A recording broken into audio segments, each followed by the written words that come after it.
Happy Fando Friday, everybody. Welcome back to the Fandalorian Club from Apocaflix Movies. We are here as my washer goes off currently. There we go. Perfect. It's Friday. We are here to talk some Star Wars. It is our Star Wars review show here at Apocaflix Movies called the Fandalorian Club. We are here every single Friday, 4 o'clock Pacific, right here. Whether it is Bad Batch, Clone Wars, Mandalorian, future Ahsoka, future Boba Fett, future all kinds of craziness. We are here every single Friday for Fandalorian Club. And today we are on episode 6, Decommissioned, for the first season of the Bad Batch. And with me, just 3 of the 4 amigos today. We got Gio Ramos, we got Jacob Bartley. What's going on, fellas? Yeah, the holy trinity of Apocaflix movies right now. I don't know if we're the Holy Trinity, but we're the OG Trinity. Or the OG trilogy, yes. Doing pretty good, man. Yeah, AMC stocks, they are going up and down. And it's giving me a headache. Other than that, I'm okay. Why is it giving you a headache? Because I don't know if I should buy more or sell or not. I got you. It's I'm fairly new to this stuff, so I need to become a stock guy because I want to make some money. But that's a discussion for another time. Yeah. It's another Jacob, how you doing, dude? Apocaflix stocks. There we go. Yeah. I'm as good as I can be, man. I know nobody cares, but my Lakers have been eliminated from the playoffs. Congratulations to all you haters out there. But you know what? I didn't think they were going to win this year anyway, so no worries. I'm glad to talk some Star Wars, though. Wow, the confidence in the Lakers clearly wasn't there from the beginning. Wow. Not for me, no. I didn't think they were going to make it to the finals. So fair. All right, everybody. Well, yes, we are here for some Star Wars. We are going to be discussing episode 6, Decommissioned of the Bad Batch, was dropped earlier today. And what an episode we got, guys. What an episode we got. Some really cool things happened this episode. A lot of good action. Yes. A lot of really cool Easter eggs. Some reappearing characters and some things that are definitely going to affect things that are going to happen very, very soon in this series. Let's just kind of get into it and talk about our overall thoughts on this one. And then we'll get into some favorite moments and talk about something specifically. But Jacob, I'll go right back to you on this one. Just kind of overall impressions of this episode after you finished it earlier today. Yeah, so I'm starting to get accustomed to this being like, man, I wait a whole week and I only get like 25, 30 minutes or so of an episode. But I guess that's kind of what happened with like early on WandaVision episodes and things like that. So it's not like it's different. Clone Wars too last year. Yeah, that's a good point. And I don't know, it's just hard when it's like a 16-week schedule and then you have to wait a week in between. And like, cool episode, very entertaining, but not a lot happens. Like obviously there's some big moments, big information dropped, but like it's not like we can dive into too much. And but overall as the episode, I really liked it because it was just like one big action scene, really, is what it was. And that's a good thing because I've heard some people complain that we haven't been getting enough action. I think we've gotten I thought we got a good amount of action so far. I agree. And this was just like a really cool, fun episode. And obviously there's connections to past characters and things like that we've seen, which I'm excited to talk about. But it's a really good episode. I'm just like, man, that was it? And now I got to wait a week again? So that's all. That's fair. Gio, what about you? Real quick, Jake, when you asked us how we are doing, I should have answered. I started reading Star Wars War of the Bounty Hunters, comics crossover event. Did you read the first issue? Yeah, because they only have one, right? And the next one comes out next month. Yeah, so I started reading that. No spoilers. Don't spoil it. I recommend it. Oh, wow. I got to go pick that up. Woo! Yeah, I got it on Kindle. Jacob, I'll just say this. You'll flip your lid, man. Really? I swear you will flip your lid. Yeah. Wow, I got to go see if they still have an issue at the comic book store. Absolutely. Probably not. But what you just asked me right now, going back to that, I thought, so it's funny. After the first 5 minutes, I thought, oh, okay, here we go. We're going to have a filler. This will be the filler episode for me, like the real filler episode. And but as the episode kept going on, and you started, for me, seeing these new characters. I mean, I'll ask you guys about them. Seeing them and how they work with the Bad Batch. I thought at the end of the episode was pretty cool. And I can't remember if I've ever seen, like in Star Wars Attack of the Clones, we saw droids being built and assembled, but I can't remember if I ever saw droids be decommissioned, right? Because what happens to all those droids? Yeah, so I thought that was pretty cool. By the end of the episode, I was really, really impressed with this one. It was totally not a filler, and I'm sure we'll get into all of the details. Yeah, I definitely echo a lot of your guys' sentiments. I do. It is a bummer that we only get it once a week, like Jacob was saying, but it's also kind of a treat because you're like, oh yeah, it's Bad Batch Day. Like, yeah, it's bad, and we get that for like 16 weeks, right? We get it for 4 months essentially. Is every Friday is Bad Batch Day. But as far as the episode goes, I thought it was one of the best this season so far. I think I might have said last week that it was my favorite episode after the finale. I think it was last week. I think this one is my favorite episode after the premiere, right? episode, the premiere, the finale, the premiere. I think this is my second favorite episode so far. And there's a lot of things within it that I really enjoyed. The action is awesome. There's a lot of good action in there. The story implications are very, very important, which is always big. And Gio had mentioned filler. It definitely felt like it at first, but then like, nope, like this is important stuff that's going to be happening. You're not just seeing these characters because they're, going to be plugged in for an episode. They're going to be here for a little bit. We might see them for a couple episodes. So I really appreciate that. And it opens up a lot of ideas that we're going to talk about here of what happened in this episode with a couple different characters. I don't know where you guys want to start. Stardew did already bring something up in the comments that we can start with, which is obviously the big one, the very last moment of the episode, the last scene. Might be the biggest thing we could talk about right up top.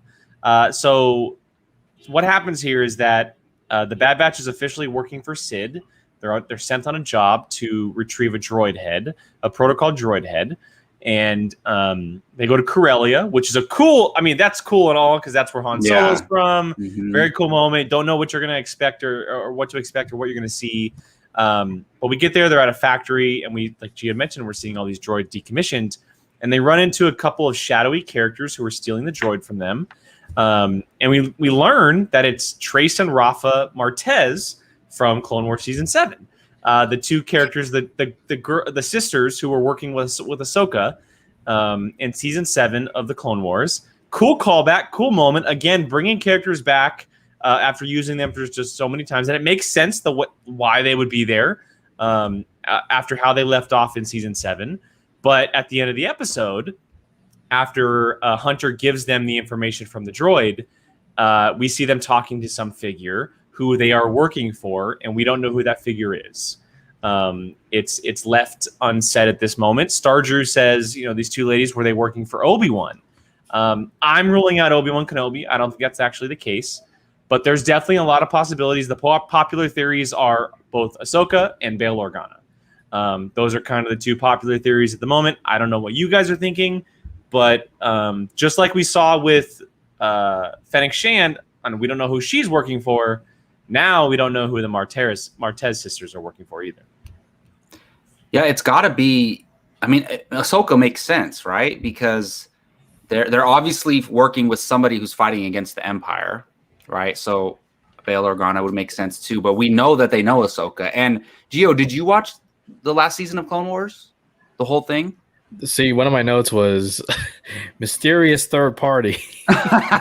Okay. You guys have answered it, so thank you. Look, I didn't even realize it was them until they fully took their helmets off at the end. Oh, I recognized the voices right away. Yeah, so I didn't realize it was them because I was like, wait a minute. I feel like I know these characters, but I thought they were new at first. But then I kind of forgot about them.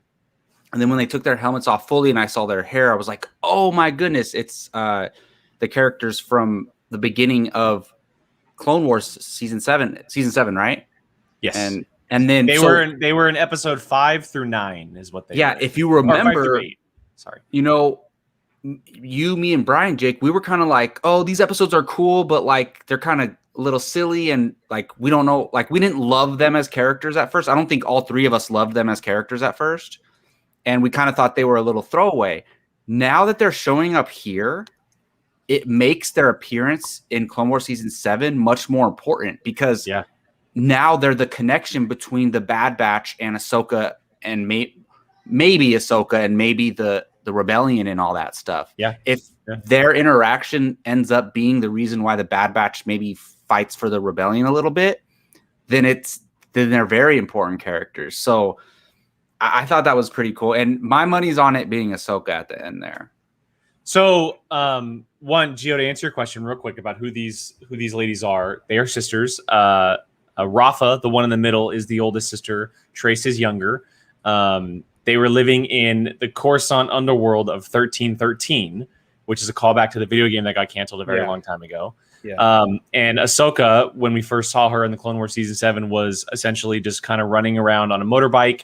She ran into them, and they ended up going on some missions together in Season 7 for the Arc. And so we get to see them back. We didn't see them after they left their arc, but they left off on a better note than we first met them, specifically Rafa. Rafa was in some shady stuff, and with Ahsoka and Trace, they kind of like helped her a little bit, and it seems like they're now on a path to essentially being part of the rebellion. What makes me think that, and what kind of the guarantee in a moment that is almost, it is Ahsoka or Bail, is the droid they have, R7. That is that's true. That is from either, or excuse me, not Bail or Ahsoka or Rex is what I'm thinking, because R7 comes from both of them. And I personally think it might be Rex, because at some point the Bad Batch is actually headed to meet Rex. And the canon junkie in me is like, well, at this moment in the galaxy, Ahsoka is technically away in her novel during that story. So I don't know how if canonically they decide to follow that. Exactly. So, and also, and as big of an Ahsoka fan as I am, I mean, obviously it's like she's back there all over the place. I don't want to see her this early. I do think we probably will see her at some point, but I would much rather it be Bail or Rex. Like, just so keep it. What does the her hologram look like to you? It looks like a robe, doesn't it? It does, but it also looks more of a bulky look than Ahsoka would. But to me. It could be Rex wearing a robe because he's trying to hide. Because everybody knows what, like, if they see him, they think he's a clone. You know? Exactly. Nice. Well, you guys have revealed so much in the past 5 minutes for me. I was originally going to go with Bail Organa because, I mean, if you think about Episode 3, Revenge of the Sith, there was a deleted scene. It showed Padme, Bail, and a few others meeting very early on because they were suspicious about Chancellor Palpatine at the time and what was going on. So they started already creating the roots for the rebels. But then I thought about a line in Bad Batch, this episode we're talking about, where they tell the ladies, I'm sorry, I can't remember their names. Trace and Rafa. Just say the Martez sisters. The Martez sisters. They're told by the Bad Batch, we're different. And their response was, yeah, I've heard that before. And I think they were talking about Rex, obviously, or one of the other ones. So based on what we saw, the teaser hologram, it looks more like Bail Organa, but it could go either way. I personally want to see more of Bail Organa, in my opinion. So yeah, in as far as Star Wars canon goes, Bail was the one to essentially kind of lead the charge. He brought Ahsoka in. He was the one communicating with Obi-Wan, right? He was the one communicating with Mon Mothma. He was part of it in Rogue One, sending Leia on missions and stuff. Exactly. He was kind of the head of the snake, if you will, about how it all kind of went down.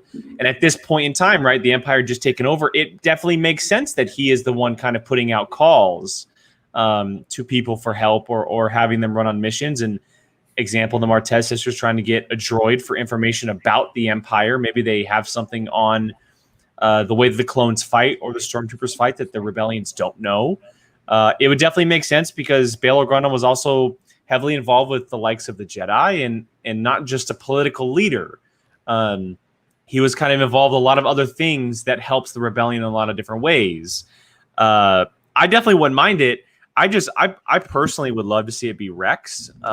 Maybe Rex has a bigger role in the start of the rebellion than we ever realized. Maybe he's kind of like, because look, he's an ex-clone. He's an ex-clone. Maybe they realized his chip, he doesn't have a chip, it was removed. He can be a huge asset to us. And maybe that's how he gets the Bad Batch involved. And the Bad Batch becomes a part of the rebellion, which would be awesome. And although we would never see them ever again in like future stories, obviously, because we didn't see them in the OT trilogy or anything like that. But just to know that they were involved would be really cool. And I feel like Rex is that connecting piece for them.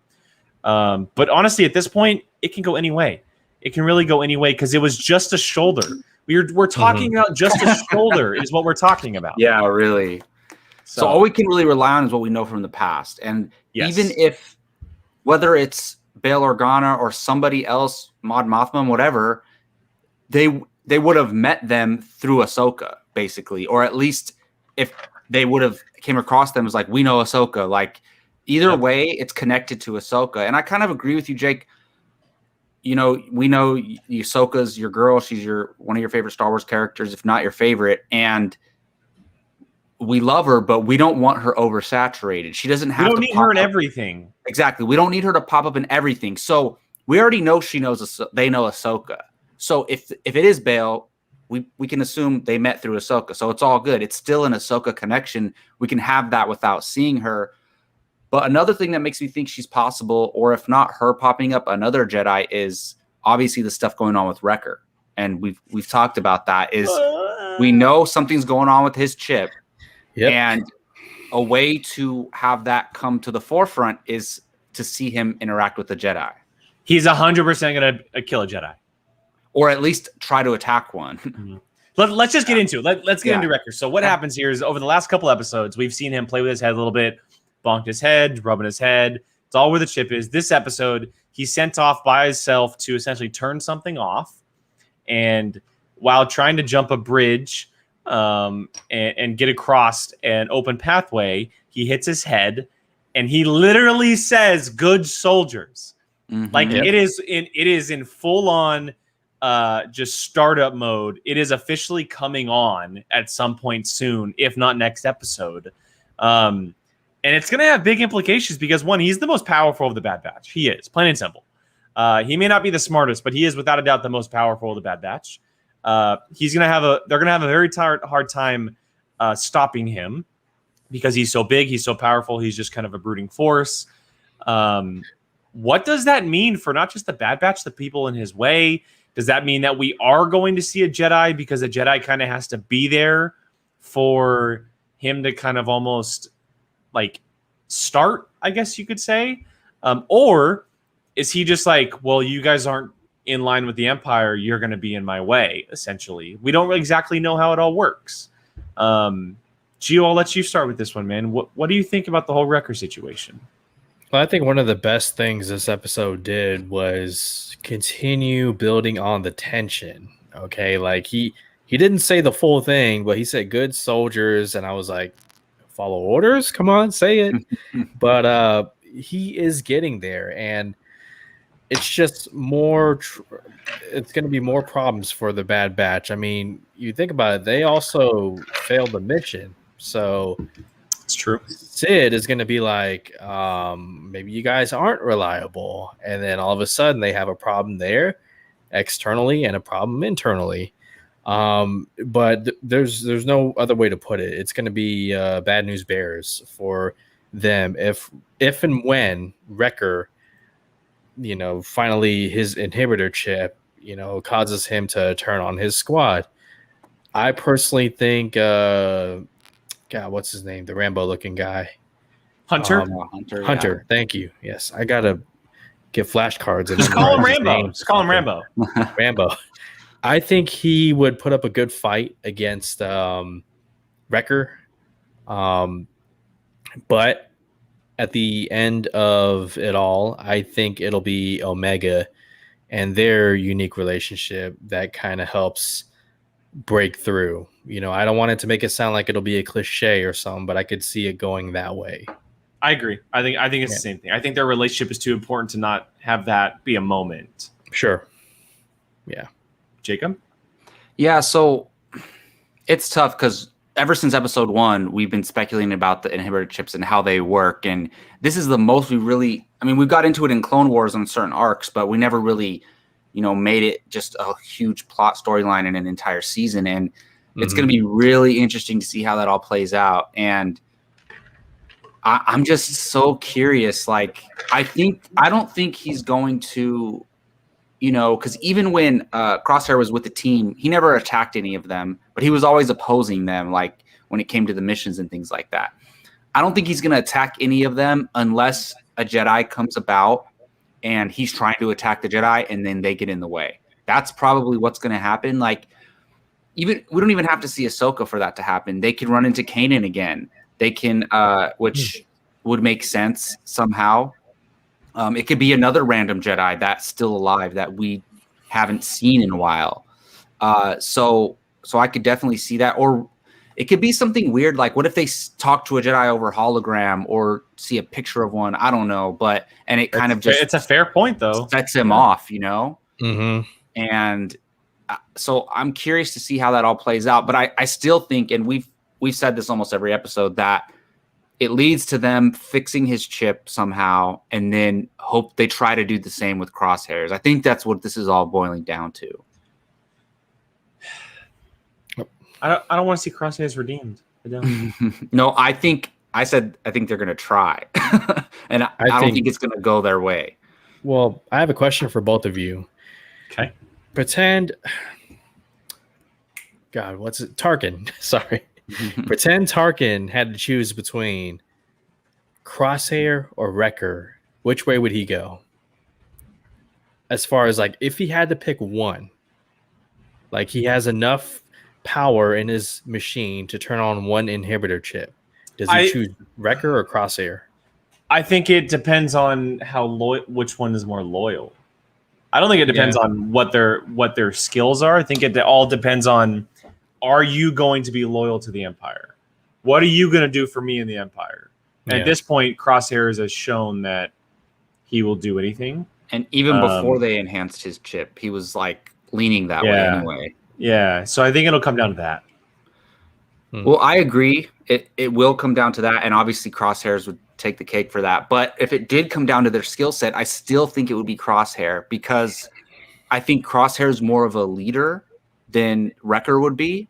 And he wants... Remember the scene where they're going to shoot those civilians or whatever, and one of the soldiers didn't want to do it. Crosshairs kills him. Like, is Wrecker going to do stuff like that?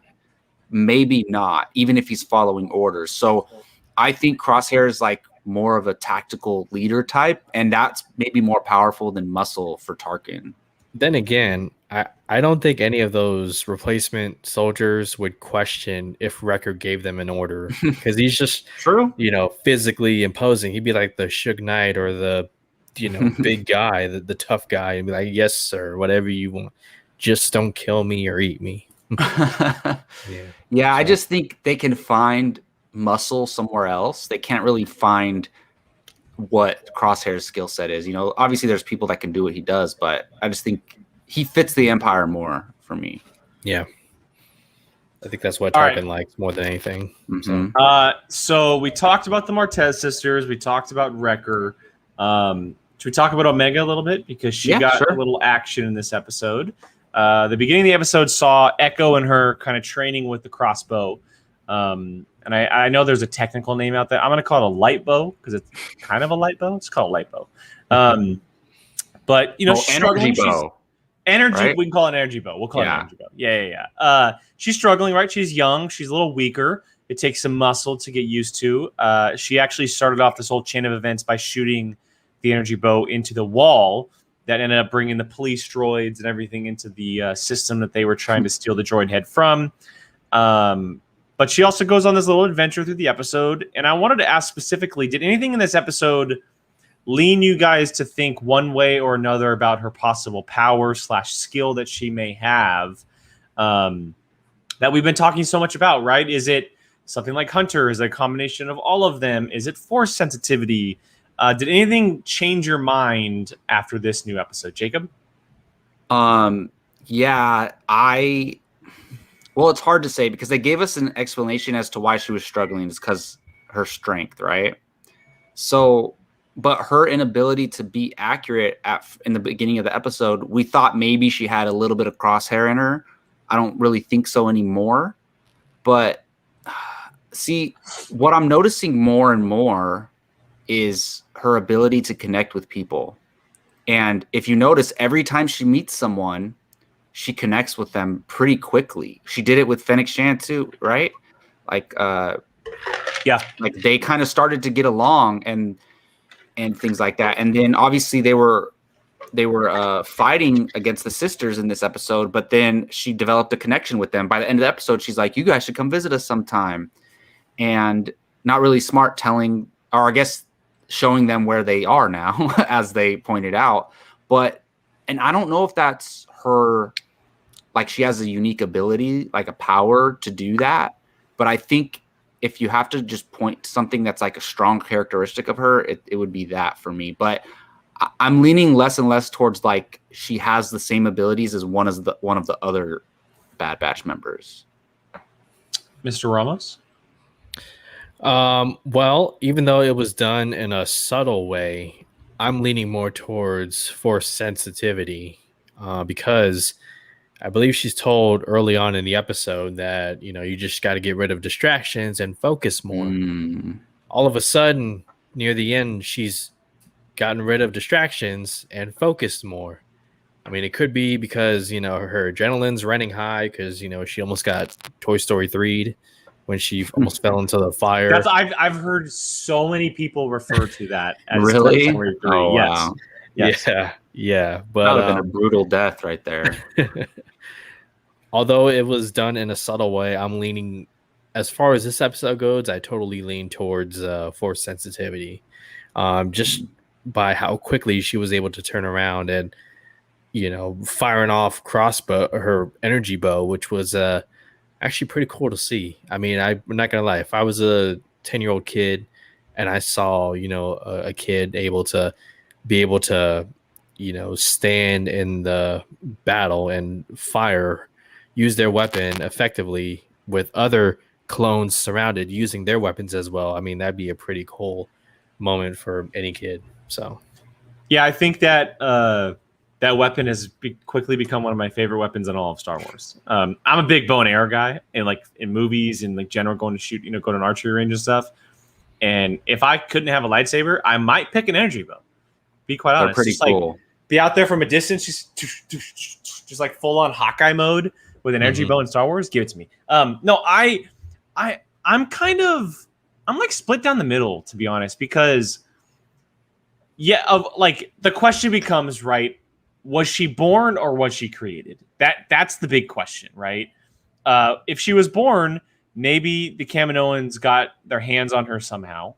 If she was created, then there's more likely of a chance that she has a skill rather than the force sensitivity. If she was created and actually has the force, that brings up an entire new thing about the force that I don't know if I want to get into personally, because that means that you can now manipulate the force rather than you're given this opportunity, this thing, right? You're born with this ability.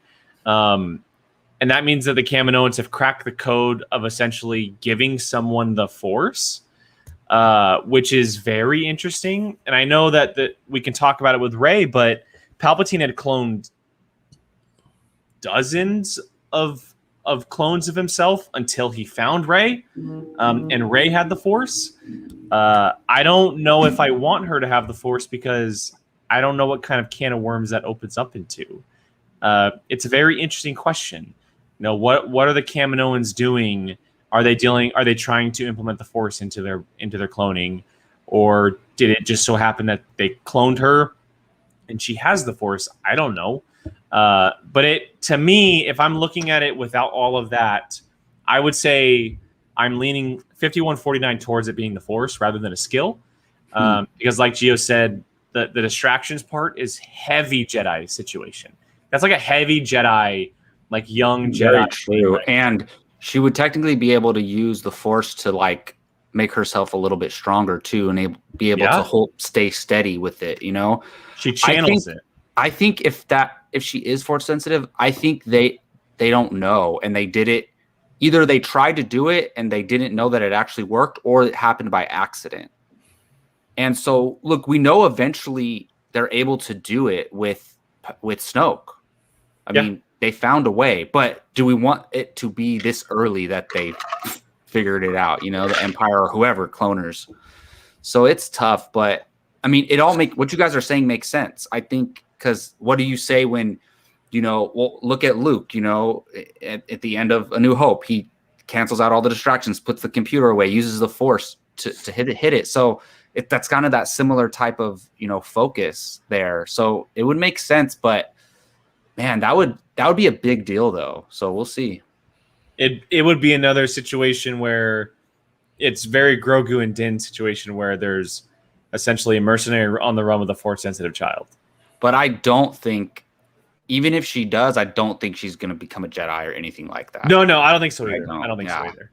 I think it'd be a situation where she's almost like a part of them, but she just has this ability called the Force. Yeah, like, and they Finn, might not even know. Yeah, exactly. Well, I think more so than Finn. Finn. I don't think personally, and this is a whole different debate, but I don't think Finn ever like learned the ways of the Force. I think, like, unlike Leia, right? Like Leia tapped into that power. She learned. I think Finn just had it. What about the Lego Christmas special, man? No, it's not canon. It's not canon. It's gonna be interesting. I mean, look, we have what, 9 episodes left. There's a lot of stuff that we can find out. There's a lot, or 10 episodes left. Excuse me, we have 10 episodes left. There's a lot of things that could happen in 10 episodes with Omega, as far as her abilities and what she's gonna learn over that. All right, before we kind of wrap up here, I want to get your guys' favorite moments from this episode. Maybe if it's one, maybe a couple, something that kind of stood out to you a little bit.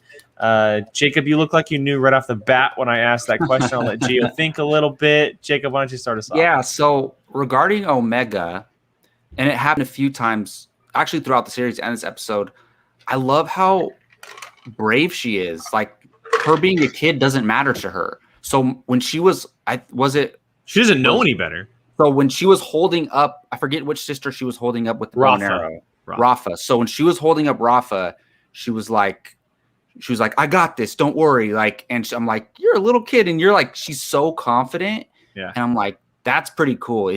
So that moment when she was holding her up, even though she was shaking and stuff with her bow, it just showed me how brave she is. And I was like, Rafa's gonna get out of this somehow. Like, you could just tell. Of course, yeah. But the fact that she showed her bravery in that moment, that was probably my favorite moment of the episode. Gio? Yeah, for me, and there's a few, but if I had to pick one, it was when they turned the droids on and then they found themselves being allies with droids versus droids. And just the whole idea of using, you know, droids to kill other droids. I just thought, oh, okay, that's pretty funny. And I think it was Tech who said, like, I never thought I'd see myself, you know, working with droids or fighting with droids. And I just thought that was, you know, pretty cool. So I love how the Clone Wars / Rebels / now the Bad Batch have portrayed the droids, specifically this, I forget the name of them, the skinny ones. Are they the B1 battle droids? The battle droids. Yeah. Battle droids. I love how they just talk to themselves like, oh, what are we doing here? Like, oh, let's shoot some things. Like, they've been very consistent with their personalities. Yeah. I love the personality. That's the perfect way to say that. I love the personality they give them. For me, and like you guys mentioned, there's a lot of moments. That moment where Wrecker would come jumping down from like a mile up to fight the police droids was really cool. But my favorite moment was when they were turning on the head to do the droids, to fit the droids, and the Rafa sisters are talking, and one of them says something, and then the other says the exact same thing, and the other one says, "Is there an Echo in here?" And Echo pops up and said, "Yes, there is an Echo here. I'm Echo." That was hilarious. It's like he was like waiting. He's been like waiting for that moment to be there, right? Like he's just been like he was like probably across the room, and he's like, "This is my time to shine. This is my time to shine." They said my name, Echo. I'm an Echo. My name is Echo. Oh, I was dying. It was so perfectly timed. I enjoyed it so much, and it just. I love that in these moments, right? These like very drastic kind of almost moments where you don't know if you're going to get out of the situation. They can still pop in these really fun, lighthearted times between these characters that it's the reason why we love them so much, especially someone like Echo who has had such a journey from when we first met him to now and all he's been through. And he's still able to kind of do something like that, even if he wasn't meaning to. Again, going to how they portray these characters and how they create these characters, it's really smart on everyone behind the scenes on how they just kind of develop this whole thing and the timing with the comedy and the action and the seriousness and all that. I love it so much. Yeah, that was a pretty funny moment. I kind of forgot about that one, but when it happened, I was cracking up too. And it was funny too because the sister was annoyed with her sister. I think she was kind of annoyed with her. Like, why'd you just repeat the same thing I just said? Like, is there an Echo in here? And he literally runs up and says, "Yes, I'm right here." It's like that was funny. Definitely. It was fun. It was fun.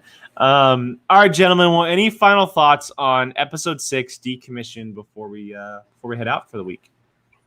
Yeah, I got two. First.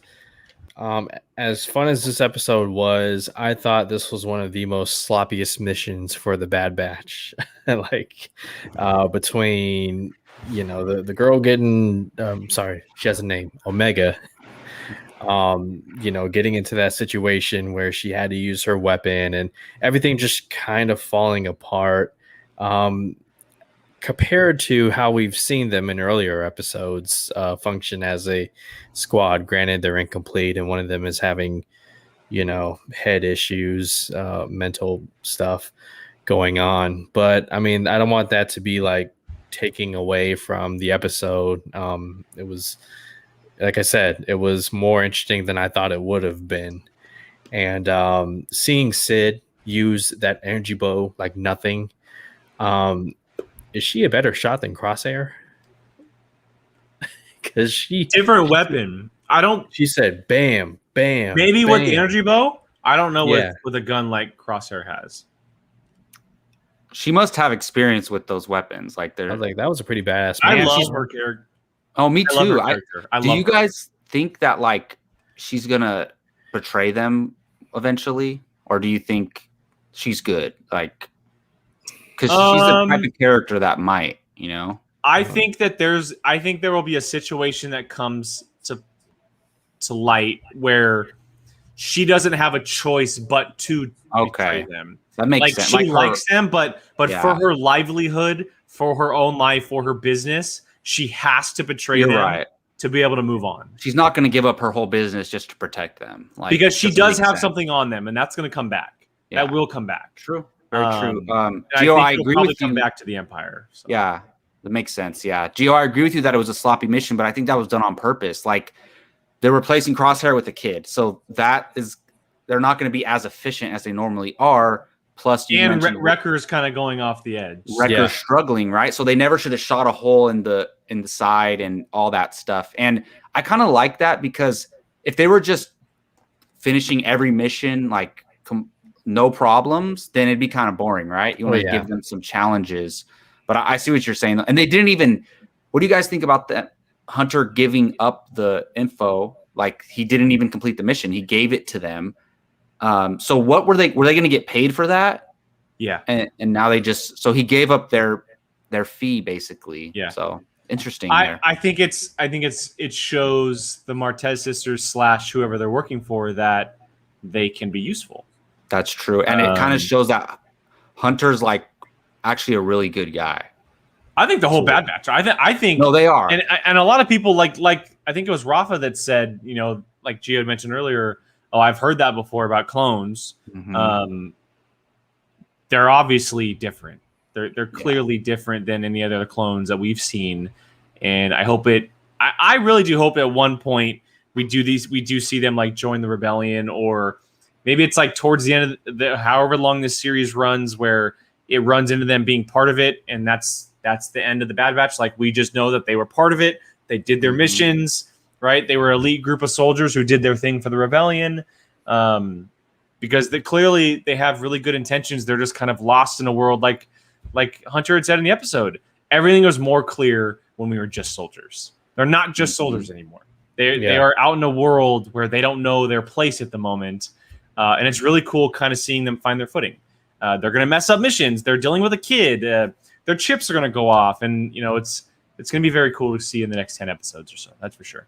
Go ahead. Real quick, I want to just say I agree with Jacob that I like that Hunter gave the device to the sisters, because they're at a point now where they could use more allies, or more people, who, are in good standing, with them, and just not put all your eggs in one basket, which is Sid, because I think she's very capable of, doing that. Especially, we'll learn more this next episode how she reacts to, they failed.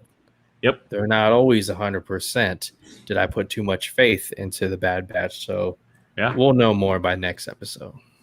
Yeah, it's her reputation on the line, right? So someone hired her exactly, for this, yeah. And Sid had them go. So it's her livelihood, her reputation, everything on the line. If they fail, that comes back to her, not them. Yeah. So we'll see. That's a good point. Good point. Yeah. All right, everybody. We're going to wrap up today. We're going to finish out the Fandalorian Club right there. This has been a lot of fun. A great episode of the Bad Batch this week. As I mentioned, we're here every Friday, 4 o'clock Pacific, for the Fandalorian Club, talking Bad Batch, as well as every Star Wars show that comes out. At some point, there might be 2 at once, and we might have to double book, but we'll see what happens. For now, we got 10 more weeks of the Bad Batch, and we're super excited to find out what's going on for the next however long. So make sure you guys are liking these videos, commenting with your guys' thoughts. Of course, subscribing if you have not already. We greatly appreciate all the support. You can also find the show on podcast platform if you are interested in listening to it on the go, in the car, whatever it may be. A little bit easier. It is available all over podcast platforms that you listen to. And then, of course, our main show is every Tuesday, right here on this channel. Every Tuesday, 7 o'clock Pacific, we're talking movie news. We're playing fun movie games. We're doing watch-alongs, doing fantasy drafts, all kinds of fun things. It's called Apocaflix now. Make sure you're checking that out as well. And yes, that's everything Apocaflix movies for now. But boys, great job with Bad Batch today. Excited to talk with you guys as always. We'll be back next Friday. So for Jacob, Mr. Obi-Wan Jacoby down there, for the Grey Goose Jedi himself, Gio Ramos, and me, Qui-Gon Jake, thank you guys so much for joining us. We are the Fandalorian Club. We'll catch you guys next week, and may the Force be with you.